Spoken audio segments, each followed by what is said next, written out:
اعوذ باللہ من الشیطان الرجیم بسم اللہ الرحمن الرحیم رب اشرح لی صدری ویسر لی امری واحلل عقدۃ من لسانی یفقہوا قولی انا فتحنا لک فتحا مبینا، بے شک ہم نے فتح عطا کی، ہم نے آپ کو کھلی فتح۔ 6 ہجری میں نبی پاک صلی اللہ علیہ وسلم 1400 کے قریب صحابہ کرام عمرے کی نیت سے مکہ تشریف لے گئے، لیکن مکہ کے قریب حدیبیہ کے مقام پر کافروں نے آپ صلی اللہ علیہ وسلم کو روک لیا اور عمرہ نہیں کرنے دیا۔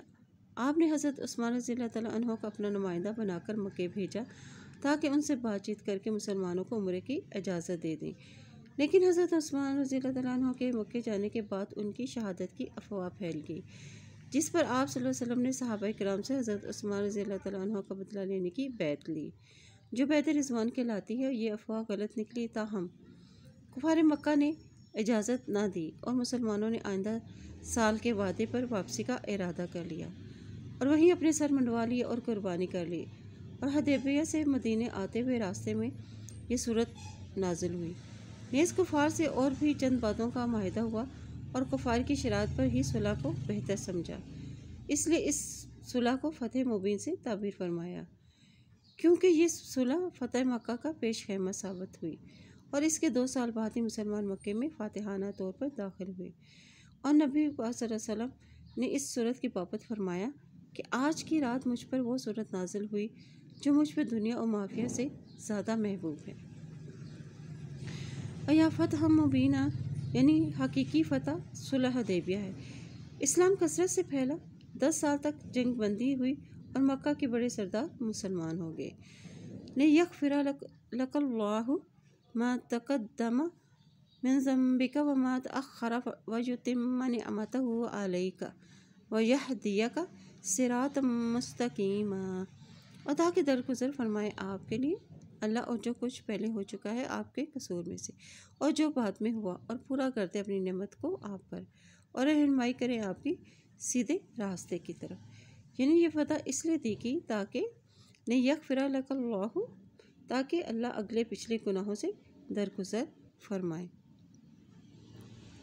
اور وَيُتِمَّ نِعْمَتَهُ عَلَيْكَ، یعنی اور خلاف اولا چیزوں کے لیے یہ لفظ استعمال ہوتا ہے۔ قبول اسلام کرنے والوں کی تعداد میں اضافہ ہوا، جس سے آپ کے اجر عظیم میں بھی اضافہ ہوا، اور اس دین کو غالب کر کے جس کی دعوت آپ نے دی، یا فتح و غلبہ عطا کر کے۔ اور بعض کہتے ہیں کہ مغفرت اور ہدایت پر استقامت یہی تمام نعمت ہے، اور کہہ دیا وَيَهْدِيَكَ صِرَاطًا مستقیم، یعنی یہ تینوں چیزیں ملی، اس پر استقامت بھی، اور یہ ہدایت کے اعلیٰ درجات سے نوازا گیا، اور فتح و کامیابی بھی عطا کی گئی۔ وَيَنْصُرَكَ اللَّهُ نَصْرًا عَزِيزًا، اور مدد فرمائی آپ کی اللہ نے مدد زبردست، یعنی دین کے غلبے کے معاملے میں ہر رکاوٹ کو دور کرنے کی مدد کی، اور جس سے آپ کے دشمن عاجز ہو جائیں۔ هو الذی، اللہ وہ ذات ہے، انزل، جس نے نازل کیا، سکینت فی قلوب المؤمنین، مومنوں کے دلوں میں، یزدادوا، تاکہ وہ بڑھاتے ایمان مع ایمانہم، بڑھا دے ایمان میں ساتھ اپنے ایمان کے۔ وَلِلَّهِ جُنُودُ السَّمَاوَاتِ وَالْأَرْضِ، اور اللہ ہی کے لشکر ہیں آسمانوں اور زمین کے۔ وَكَانَ اللَّهُ عَلِيمًا حَكِيمًا، اور ہے اللہ تعالیٰ حکمت والا اور علم والا۔ سکینت کے معنی سکون، اطمینان اور تسکین کے ہیں۔ اس اضطراب کے بعد جو مسلمانوں کو شرائط اور صلح کی وجہ سے لاحق ہوا تھا، اللہ تعالیٰ نے ان کے دلوں پر سکینت نازل فرما دی، جس سے ان کے دلوں کو اطمینان، سکون اور مزید ایمان میں ان کے اضافہ ہوا۔ یہ آیت اس بات پر بھی دلیل ہے کہ ایمان میں کمی بیشی ہوتی ہے۔ لیزدادوا ایمانا مع ایمانہم، یعنی ایمان اور اجر کو بڑھا دیا۔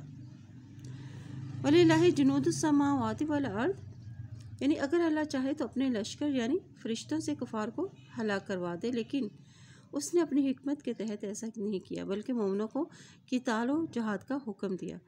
زمین و آسمان کے فرشتے اور دیگر ذی قوت لشکر سب اللہ کے تابع ہیں، ان سے جس طرح اللہ چاہتا ہے کام لیتا ہے۔ مقصد یہ بیان کرنا ہے کہ اے مومنو، اللہ تمہارا محتاج نہیں ہے، وہ اپنے پیغمبروں اور اپنے دین کی مدد کا کام کسی بھی گروہ اور لشکر سے لے سکتا ہے۔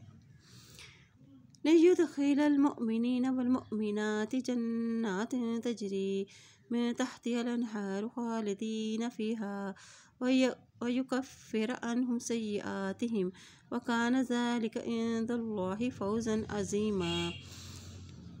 اور تاکہ داخل کرے مومن مردوں اور مومن عورتوں کو جنت میں، بہتی ہیں ان کے نیچے سے نہریں، ہمیشہ رہنے والے ہیں اس میں، اور دور کر دیں ان سے ان کی برائیوں کو، اور ہے یہ بات اللہ کے نزدیک بڑی ہی کامیابی۔ یعنی دین کے کام میں مردوں کے ساتھ ساتھ عورتوں نے بھی حصہ لیا، اور دین کے کام کی توفیق بھی اللہ تعالیٰ ہی دیتا ہے، اور اس پر اجر بھی وہی دیتا ہے کہ ان کو اجر کیا دیتا ہے کہ ان کو باغوں میں داخل کرے گا، اور ایسے باغ ہیں کہ جس کے نیچے سے نہریں بہتی ہیں اور اس میں وہ ہمیشہ رہیں گے، اور ان سے ان کی برائیوں کو دور کر دے گا، یعنی گناہ ان کے بخش دے گا۔ اور یہی سب سے بڑی کامیابی کیا ہے؟ گناہوں سے بچ جانا اور جنت میں داخل ہو جانا، یہی فوزاً عظیمہ بڑی کامیابی ہے۔ وَيُعَذِّبُ الْمُنَافِقِينَ وَالْمُنَافِقَاتِ وَالْمُشْرِكِينَ وَالْمُشْرِكَاتِ الظَّانِّينَ بِاللَّهِ ظَنَّ السَّوْءِ عَلَيْهِمْ دَائِرَةُ السَّوْءِ وَغَضِبَ اللَّهُ عَلَيْهِمْ وَلَعَنَهُمْ وَأَعَدَّ لَهُمْ جَهَنَّمَ وَسَاءَتْ مَصِيرًا۔ اور عذاب دے اللہ منافقوں اور منافق عورتوں کو، اور مشرک مردوں اور مشرک عورتوں کو، اور جو گمان کرتے ہیں اللہ کے بارے میں گمان برا، یعنی گمان نبی وسلم اور صحابہ کرام کے بارے میں وہ گمان رکھتے ہیں کہ یہ مغلوب ہو جائیں گے اور دین کا خاتمہ ہو جائے گا۔ ظن السوء سے مراد ہے کہ ان کے گمان کیا تھے کہ اگر دین کے راستے پر چلے تو جان جائے گی، مال خرچ کرنا پڑے گا، اللہ کی مدد نہ ہوگی، مسلمان چلے گئے واپس نہ آئیں گے، اور دین اسلام مٹ جائے گا، ختم ہو جائے گا۔ علیہم دائرۃ السوء، یعنی ان پر، یعنی منافقوں اور مشرکوں پر، دائرۃ السوء یعنی تباہی، اللہ کی طرف سے کوئی مدد نہ ہوگی، انہیں کوئی فتح حاصل نہ ہوگی، یعنی جس گردش اور عذاب یا ہلاکت کے وہ مسلمانوں کے لیے منتظر ہیں وہ انہی کا مقدر بننے والی ہے۔ تو ان کا انجام کیا ہوگا؟ وَغَضِبَ اللَّهُ عَلَيْهِمْ وَلَعَنَهُمْ وَأَعَدَّ لَهُمْ جَهَنَّمَ وَسَاءَتْ مَصِيرًا، یعنی ناراض ہوا اللہ ان پر اور ان پر لعنت کی، اور اس نے ان کے لیے تیار کر رکھی ہے جہنم، اور جو بہت ہی برا ٹھکانہ ہے۔ وَلِلَّهِ جُنُودُ السَّمَاوَاتِ وَالْأَرْضِ، اور اللہ ہی کے لیے ہیں لشکر آسمانوں اور زمین کے۔ وَكَانَ اللَّهُ عَزِيزًا حَكِيمًا، اور ہے اللہ تعالیٰ غالب اور حکمت والا۔ یہاں اس منافقین اور کافروں کے ضمن میں دوبارہ بیان فرمایا ہے کہ اللہ اپنے دشمنوں کو ہر طرح ہلاک کرنے پر قادر ہے۔ یہ الگ بات ہے کہ وہ اپنی حکمت و مشیت کے تحت ان کو جتنی چاہے مہلت دے دے۔ اِنَّا أَرْسَلْنَاكَ شَاهِدًا وَمُبَشِّرًا وَنَذِيرًا، اور بے شک ہم نے بھیجا، ہم نے آپ کو شہادت دینے والا اور خوشخبری سنانے والا اور ڈرانے والا۔ یعنی نبی صلی اللہ علیہ وسلم کی صفات بیان کی گئی ہیں۔ شاہدن یعنی شہادت دینے والا، حق کی گواہی دینے والا۔ مبشر یعنی حق کو مان لے اور اس کے ماننے والوں کو خوشخبری دینے والا۔ وَنَذِيرًا، اور جو حق کو نہ مانے انہیں عذاب سے ڈرانے والا۔ لِتُؤْمِنُوا بِاللَّهِ وَرَسُولِهِ وَتُعَزِّرُوهُ وَتُوَقِّرُوهُ وَتُسَبِّحُوهُ بُكْرَةً وَأَصِيلًا، اور تاکہ ایمان لائے اللہ پر اور اس کے رسول پر، اور تم قوت دو اس کو اور تعظیم کرو اس کی، اور تسبیح بیان کرو صبح اور شام کو۔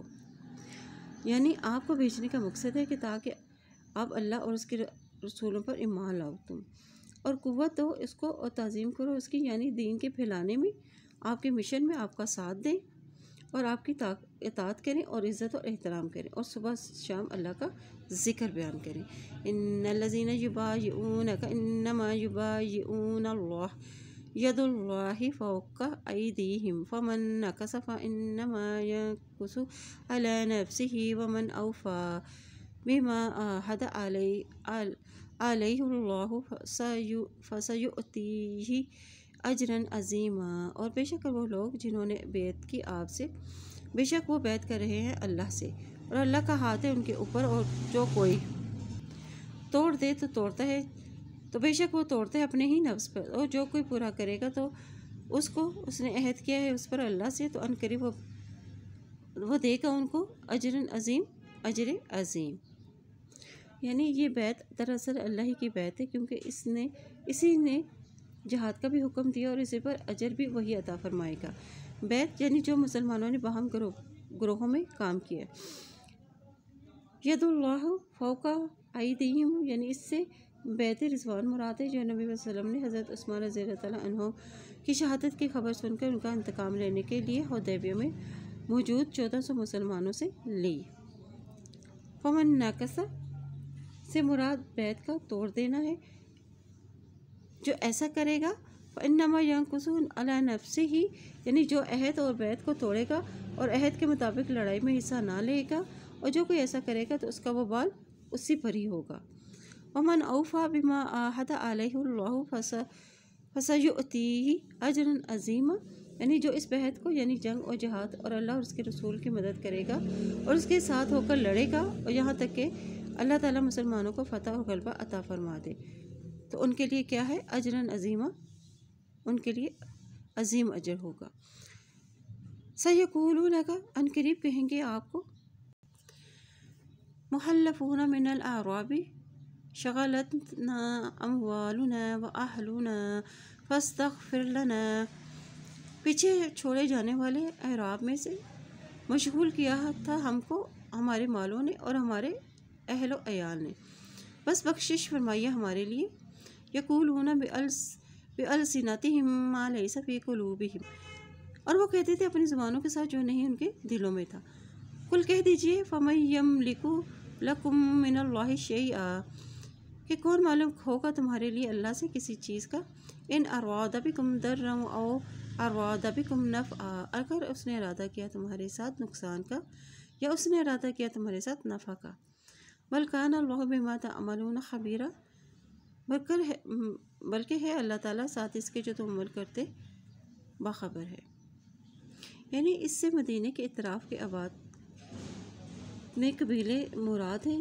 جب نبی صلی اللہ علیہ وسلم نے خواب دیکھنے کے بعد عمرے کے لیے مکہ جانے کی منادی کرا دی، اور مذکورہ قبیلوں نے سوچا کہ موجودہ حالات مکہ جانے کے لیے سازگار نہیں ہیں، وہاں بھی کافروں کا غلبہ ہے اور مسلمان کمزور ہیں، اگر ایسے میں مسلمانوں نے کافروں کے ساتھ لڑنے کا فیصلہ کر لیا تو مسلمان خالی ہاتھ ان کا مقابلہ کیسے کریں گے؟ چنانچہ یہ لوگ آپ صلی اللہ علیہ وسلم کے ساتھ عمرے پر نہیں گئے، اور اللہ نے ان کی بابت فرما رہے ہیں کہ یہ آپ سے اپنی مشغول ہونے کا عذر پیش کریں گے اور پھر طلب و مغفرت کی التجائیں کریں گے، تو پھر آپ ان سے کہہ دیجیے، یعنی وہ جو کچھ کہتے ہیں اپنی زبانوں پہ کہ ہمارے پیچھے ہمارے گھروں کی اور ہمارے اہل و عیال کی نگرانی کرنے والا کوئی نہ تھا، اس لیے ہمیں خود ہی یہاں رکنا پڑا، لیکن حقیقت اس کے برعکس سے نفاق اور اندیشہ موت کی وجہ سے انہوں نے ایسے کہا۔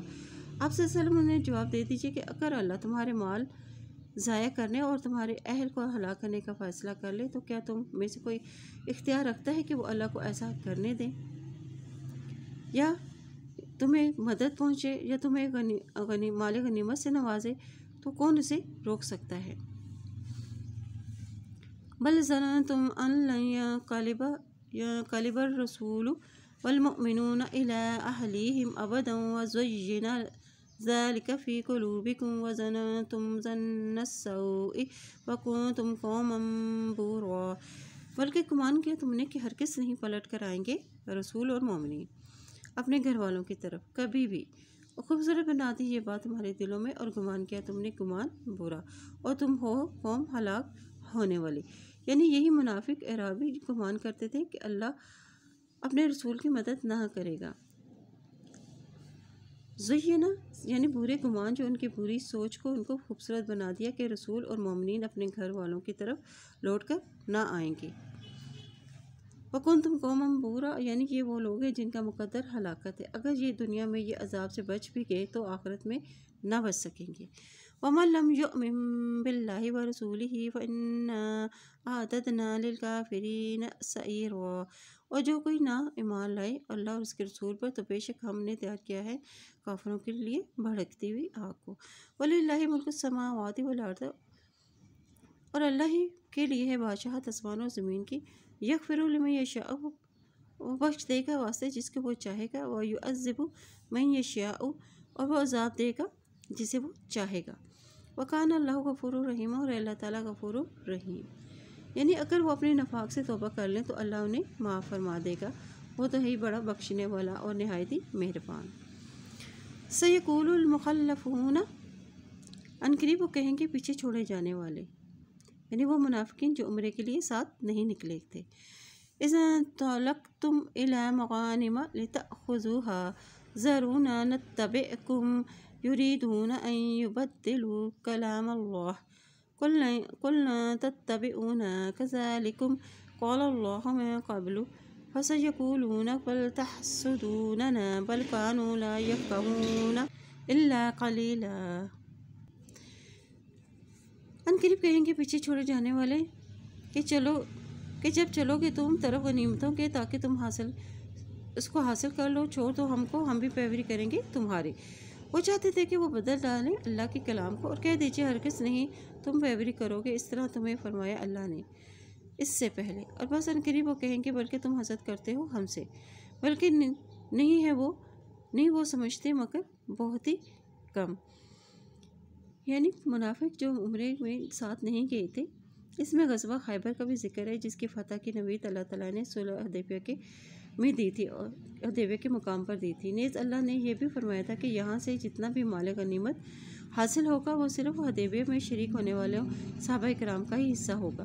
چنانچہ حدیبیہ سے واپسی کے بعد آپ صلی اللہ علیہ وسلم نے یہودیوں کی مسلسل عہد شکنی کی وجہ سے خیبر پر چڑھائی کا پروگرام بنایا، اور یہاں تو یہ مذکورہ جو منافقین تھے یہ محض مال غنیمت کے حصول کے لیے ساتھ چلنے کا انہوں نے ارادے کا اظہار کیا، جسے منظور نہیں کیا گیا، کیونکہ اور یہاں پہ ان یبدلوا کلام اللہ سے مراد ہے کہ اللہ کا خیبر کی غنیمتوں کو اہل حدیبیہ کے لیے خاص کر دینے کا جو وعدہ تھا، منافقین اس میں شریک ہو کر اللہ کے کلام یعنی اس کے وعدے کو بدلنا چاہتے تھے۔ نبی صلی اللہ علیہ وسلم سے کہا جا رہا ہے کہ آپ ان سے کہہ دیجئے کہ تمہیں ہمارے ساتھ چلنے کی اجازت نہیں، یہی اللہ کا حکم ہے۔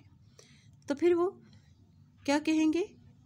پھر وہ منافقین کہیں گے کہ تم ہم سے حسد کی بنا پر ہمیں ساتھ لے جانے سے گریز کر رہے ہو تاکہ مال غنیمت میں ہم تمہارے شریک نہ ہو جائیں۔ بل کانوا لا یفقہون، بلکہ وہ اس بات کو سمجھتے ہی نہیں تھے کہ یہ پابندی تو ان کے پیچھے رہ جانے کی وجہ سے بطور سزا انہیں دی گئی تھی، اصل بات ان کی سمجھ میں نہیں آ رہی تھی۔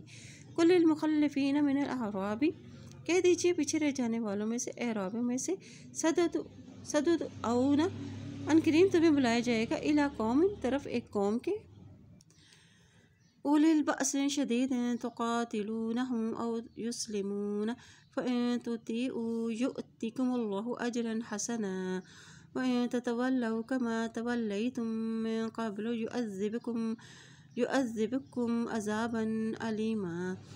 قوت والی ہے، سخت ہے، تمہیں جنگ کرنا ہوگی ان سے، یا وہ مطیع ہو جائیں گے، پھر اگر تم اطاعت کرو دے گا تمہیں اللہ اجر اچھا، اور اگر تم منہ موڑو گے جیسا کہ تم نے منہ موڑا تھا اس سے پہلے، پھر وہ تمہیں عذاب دے گا، دردناک عذاب۔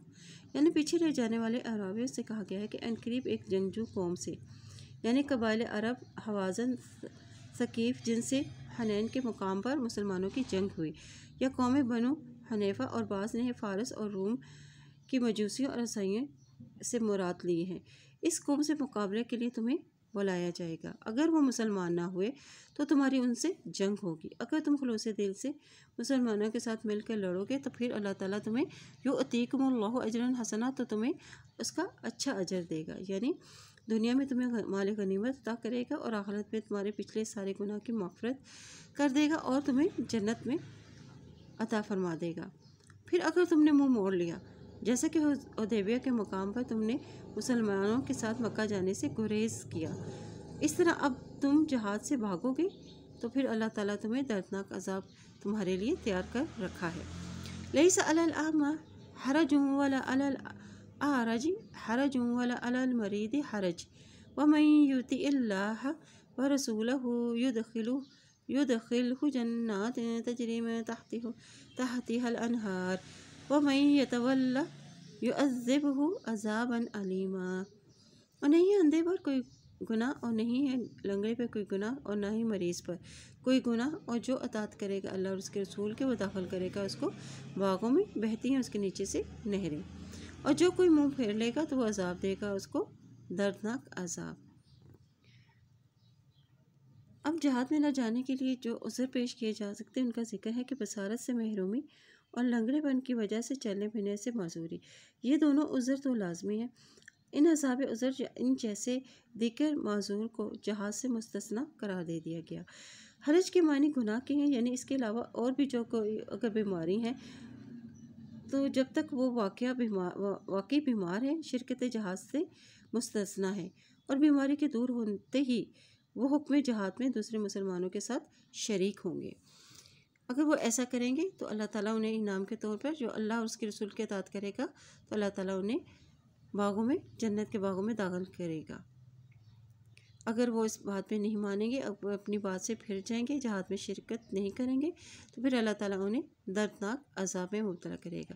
لَقَدْ رَضِيَ اللَّهُ عَنِ الْمُؤْمِنِينَ إِذَا يُبَايِعُونَكَ تَحْتَ الشَّجَرَةِ فَعَلِمَ مَا فِي قُلُوبِهِمْ فَأَنزَلَ السَّكِينَةَ عَلَيْهِمْ وَأَثَابَهُمْ فَتْحًا قَرِيبًا۔ اور البتہ تحقیق راضی ہو کے اللہ مومنوں سے، اور جب بیعت کر رہے تھے آپ سے درخت کے نیچے تو جان لیا اللہ نے جو کچھ بھی ان کے دلوں میں تھا، تو اس نے اتاری سکینت ان پر اور عطا کی ان کو قریبی فتح۔ یعنی یہ انہیں صحابہ بیعت رضوان کے لیے رضا الہی اور ان کے سچے مومن ہونے کا سرٹیفکیٹ ہے، جنہوں نے حدیبیہ میں ایک درخت کے نیچے اس بات کی بیعت کی کہ وہ قریش مکہ سے لڑیں گے اور راہ فرار اختیار نہیں کریں گے۔ وَمَغَانِمَ كَثِيرَةً يَأْخُذُونَهَا وَكَانَ اللَّهُ عَزِيزًا حَكِيمًا، اور غنیمتیں بہت سی جنہیں وہ لیں گے، اور ہے اللہ تعالیٰ غالب اور حکمت والا۔ وَعَدَكُمُ اللَّهُ مَغَانِمَ كَثِيرَةً تَأْخُذُونَهَا فَعَجَّلَ لَكُمْ هَٰذِهِ وَكَفَّ أَيْدِيَ النَّاسِ عَنكُمْ وَلِتَكُونَ آيَةً لِّلْمُؤْمِنِينَ وَيَهْدِيَكُمْ صِرَاطًا مُّسْتَقِيمًا۔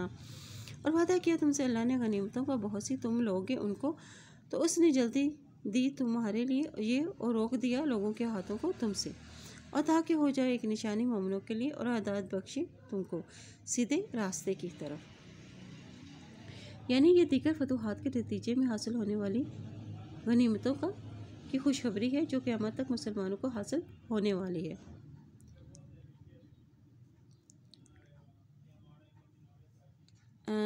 تَأْخُذُونَهَا فَأَجَّلَ لَكُمْ، یعنی فتح خیبر یا صلح حدیبیہ، کیونکہ یہ دونوں تو فوری طور پر مسلمانوں کو حاصل ہو چکی تھی۔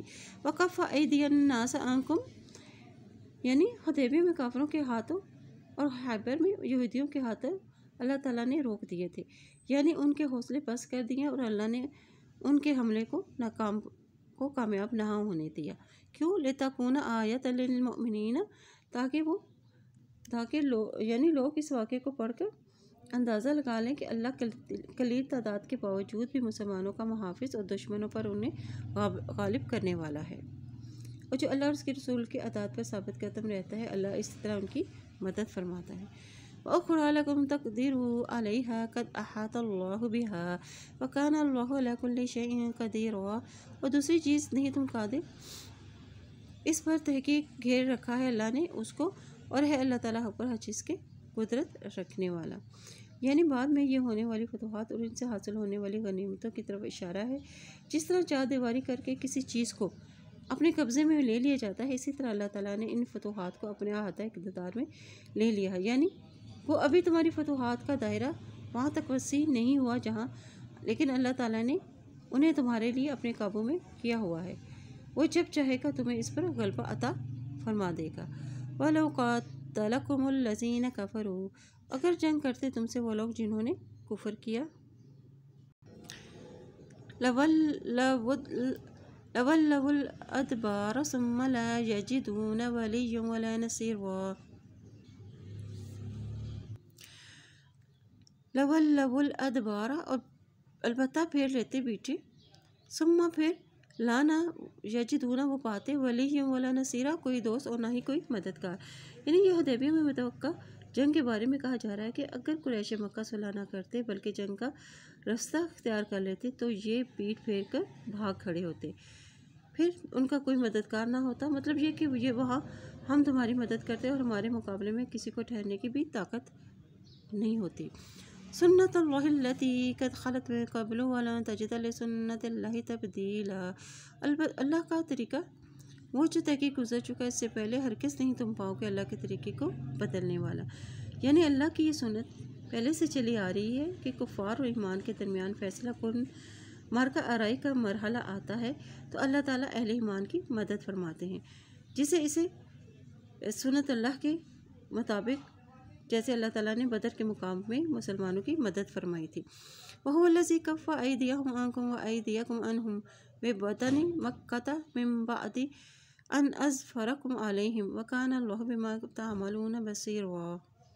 اور اللہ وہ ذات ہے، اس نے روک دیا ان کے ہاتھوں کو تم سے اور تمہارے ہاتھوں کو ان سے، اور مکہ کی وادی میں اس کے بعد اس نے غلبہ عطا کیا تم کو ان پر، اور ہے اللہ تعالیٰ ساتھ اس کے جو تم عمل کرتے دیکھنے والا۔ یعنی جب نبی صلی اللہ علیہ وسلم و صحابہ کرام حدیبیہ میں تھے تو کافروں نے 80 آدمی جو ہتھیار سے لیس تھے اس نیت سے بھیجے کہ اگر انہیں موقع مل جائے تو دھوکے سے نبی صلی اللہ علیہ وسلم اور صحابہ کرام کے خلاف کارروائی کریں۔ اس کا علم مسلمانوں کو ہو گیا اور انہوں نے ہمت کر کے ان تمام آدمیوں کو گرفتار کر لیا، اور آپ صلی اللہ علیہ وسلم نے اس موقع پر جنگ کی بجائے صلح کرنے کا فیصلہ کیا کیونکہ اسی میں مسلمانوں کا مفاد تھا۔ چنانچہ آپ نے ان تمام کفار کو معاف کر کے چھوڑ دیا گیا۔ بِبَطْنِ مَكَّةَ سے مراد حدیبیہ ہے، یعنی حدیبیہ میں ہم نے تمہیں کفار سے اور کفار کو تم سے لڑنے سے روکا، یہ اللہ نے احسان کے طور پر ذکر فرمایا ہے۔ هُمُ الَّذِينَ كَفَرُوا وَصَدُّوكُمْ عَنِ الْمَسْجِدِ الْحَرَامِ وَالْهَدْيَ مَعْكُوفًا أَن يَبْلُغَ مَحِلَّهُ وَلَوْ رِجَالٌ مُؤْمِنُونَ وَنِسَاءٌ مُؤْمِنَاتٌ لَمْ تعلموهم أن تطؤوهم فتصيبكم منهم معرة بغير علم ليدخل الله في رحمته من يشاء لو تزيلوا لعذبنا الذين كفروا منهم عذابا أليما۔ اور وہ لوگ جنہوں نے کفر کیا انہوں نے روکا تم کو مسجد الحرام سے اور قربانی کے جانوروں سے، روکے ہوئے تھے کہ پہنچے اپنے حلال گاہ کو، اور ہرگز نہ ہوتے کچھ مرد مومن اور مومن عورتیں، نہیں تم جانتے ان کو کہ تم پامال کر دو گے انہیں، تو پہنچی ہے تم کو ان سے کوئی نقصان بغیر علم کے، تاکہ ہاتھ داخل کرے اللہ تعالیٰ اپنی رحمت میں جسے چاہے، اور اگر وہ الگ ہوتے البتہ عذاب دے دیتا اللہ ان لوگوں کو جنہوں نے کفر کیا ان میں سے دردناک عذاب کو۔ هُوَ الَّذِينَ سے مراد یہاں پہ قریش مکہ یعنی کفار نے تمہیں مسجد الحرام سے روکا اور جانوروں کو قربان گاہ تک پہنچنے نہیں دیا۔ والہدیہ یعنی وہ جانور جو حاجی اپنے ساتھ مکہ لے جاتے ہیں،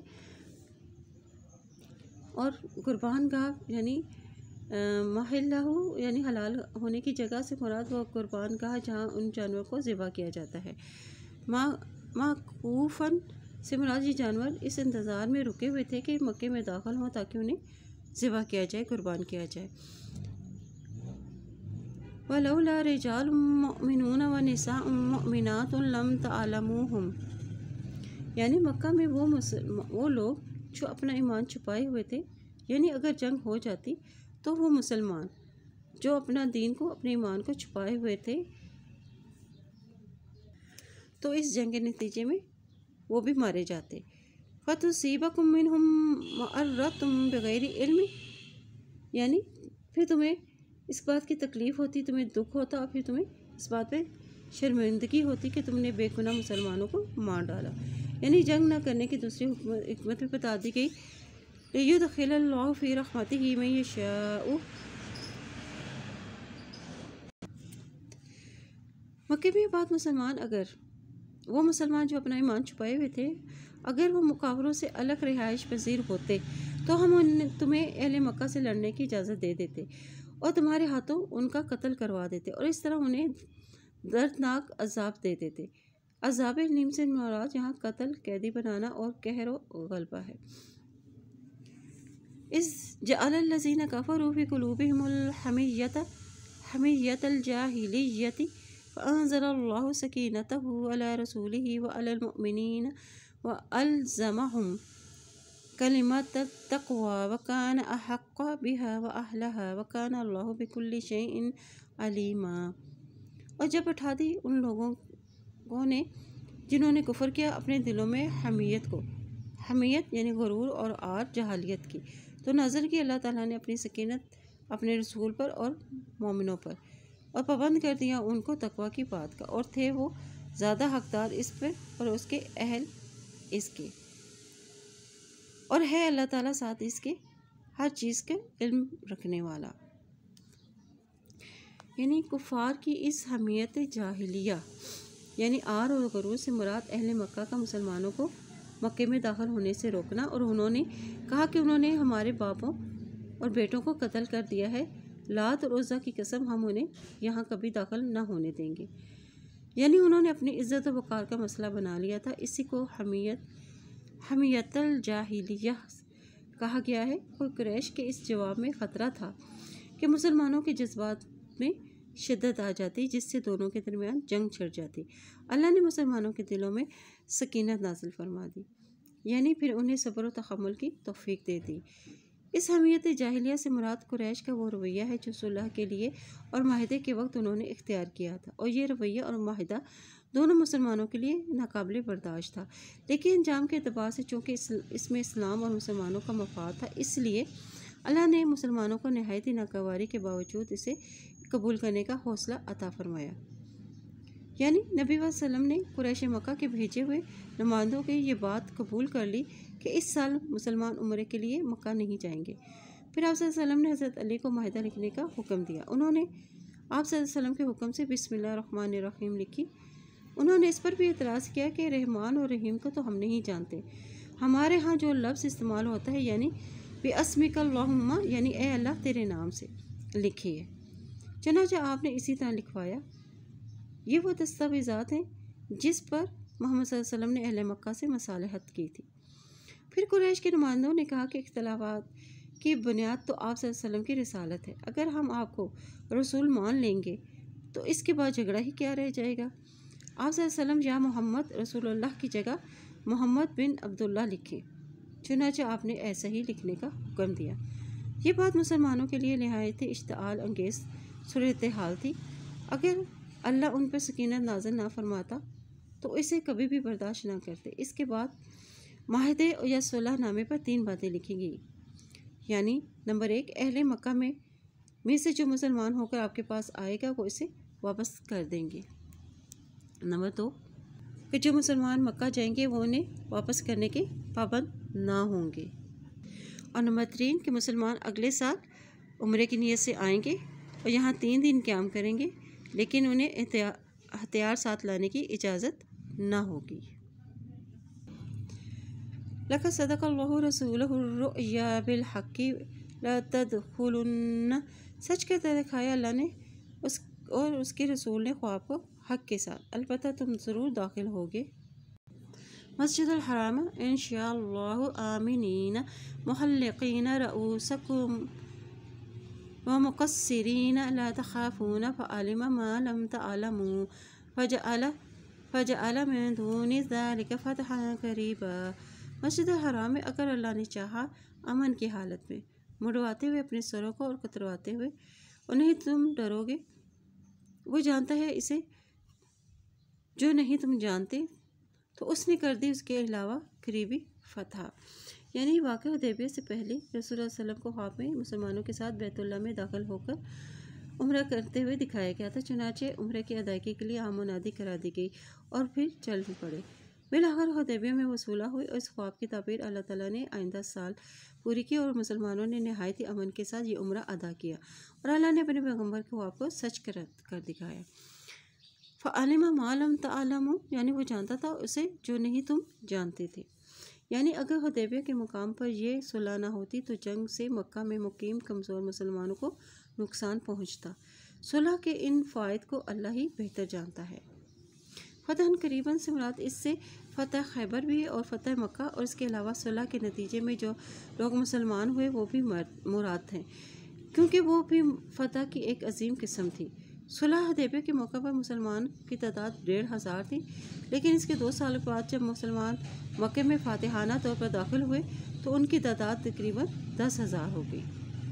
هو الذي أرسل رسوله بالهدى ودين الحق ليظهره على الدين كله وكفى بالله شهيدا، اور اللہ وہ ذات ہے جس نے بھیجا اپنے رسول کو ہدایت دے کر اور دین حق دے کر تاکہ غالب کر دے اوپر دین کے سارے کے، اور اللہ گواہ ہے، اور اللہ کافی ہے گواہ۔ محمد رسول اللہ، محمد اللہ کے رسول ہیں۔ والذین معہ اشداء علی الکفار، اور وہ لوگ جو آپ پر ایمان لائے زیادہ سخت ہیں کافروں پر، یعنی ان کے صحابہ کرام۔ والذین سے مراد صحابہ کرام ہیں، وہ کیا ہے؟ ان کی صفات بیان کی جا رہی ہے۔ معہ وہ ساتھ ہیں جو آپ کے صحابہ کرام، اشداء علی الکفار کہ وہ سخت ہیں کافروں پر، یعنی جنگ کے موقع پر کافروں پر سخت ہیں اور عقائد کے مقابلے میں بھی سخت ہیں۔ رحماء بینہم تراہم رکعا سجدا یبتغون فضلا من اللہ ورضوانا، اور رحیم ہے آپس میں، تم دیکھو کہ ان کو رکوع اور سجدہ کرتے ہوئے، یعنی وہ با اخلاق ہیں، مددگار ہیں، ایک دوسرے کا دکھ بانٹنے والے ہیں اور رکوع اور سجدہ کرنے والے ہیں۔ اور ان کی کیا خوبی ہے صحابہ کرام کی؟ یبتغون فضلا من اللہ، اور وہ تلاش کرتے ہیں اللہ کے فضل میں سے، یعنی رزق تلاش کرتے ہیں، اور رضوانہ اور اس کی رضا حاصل کرتے ہیں۔ اور ان کی کیا علامت ہے ان کے پہچانے کی؟ سیماہم فی وجوہہم من اثر السجود، ان کی علامت ہے ان کے چہروں میں سجدے کے نشان میں سے ہے، یعنی ان کے چہروں پر سجدے کے نشان ہوں گے۔ ذالک یعنی یہ ان کی مثال ہے، مثلہم فی التوراۃ و مثلہم فی الانجیل، یعنی یہ ان کی مثال ہے تورات میں اور ان کی مثال انجیل میں۔ کزرع مانند ایک کھیتی کی ہے، اخرج جس سے نکالی شطأہ اپنی کوپل، فآزرہ پھر تقویت دی اس کو، فاستغلظ پھر وہ سخت ہوگی، فاستوی اور پھر کھڑی ہوگی، علی سوقہ اپنے تنے پر، یعجب الزراء خوش کرتی ہے کاشتکاروں کو، لیغیظ بہم الکفار اور تاکہ غضب نہ کر دیں ان کے کفار کو۔ وعد اللہ الذین، وعدہ کیا اللہ نے ان لوگوں سے، آمنوا جو ایمان ہے، وعملوا الصالحات اور انہوں نے عمل کیے اچھے، منہم ان میں سے، مغفرۃ و اجر عظیم بخشش ہے اور اجر عظیم ہے۔ یعنی ان صحابہ کرام کی مثال بیان کی گئی ہے کھیتی کی طرح ہے کہ ابتداء میں وہ قلیل تھے اور پھر آہستہ آہستہ وہ مضبوط اور تعداد میں زیادہ ہوتے چلے گئے۔ اسی طرح کھیتی بھی ابتداء میں کمزور ہوتی ہے اور پھر آہستہ آہستہ بڑھتی رہتی ہے یہاں تک کہ مضبوط تنے پر قائم ہو جاتی ہے۔ اسی طرح مسلمانوں کی قوت اور طاقت کو دیکھ کر کافر جو ہے وہ غضبناک ہوتے ہیں۔ اس پوری آیت کا ایک ایک جز صحابہ کرام کی عظمت و فضیلت، مغفرت، اجر عظیم کو واضح کر رہا ہے، اور اس کے بعد صحابہ کرام کے ایمان میں شک کرنے کی کوئی گنجائش باقی نہیں رہتی۔ سبحانک اللہم و بحمدک، اشہد ان لا الہ الا انت، استغفرک و اتوب الیک۔